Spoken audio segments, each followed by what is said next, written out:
Hi, నేను doctor Karthik Nalluri, consultant paediatric and adolescent endocrinologist, Endokit Vijayawada. ఇప్పుడు మనం ఒబేసిటీ అండ్ టైప్ 2 డయాబెటీస్ గురించి తెలుసుకుందాం. కోవిడ్ తర్వాత ప్రపంచం మొత్తంలో బాగా పెరుగుతున్న సమస్య చైల్డ్హుడ్ ఒబేసిటీ, అంటే పిల్లల్లో ఊబకాయం. సో దీనికి రకరకాల కారణాలు ఉన్నాయి.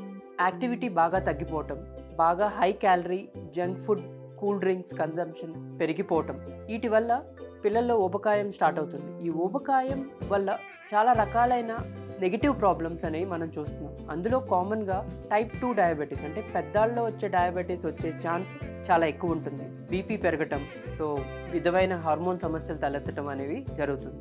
ఈ ఒబేసిటీ గురించి, వీటి ఫర్దర్ న్యూవర్ ట్రీట్మెంట్స్ గురించి మీ ఫర్దర్ క్లారిఫికేషన్ కోసం డౌట్స్ క్లియర్ చేసుకోవడానికి ఒకసారి ఎండోకిట్స్కి రండి.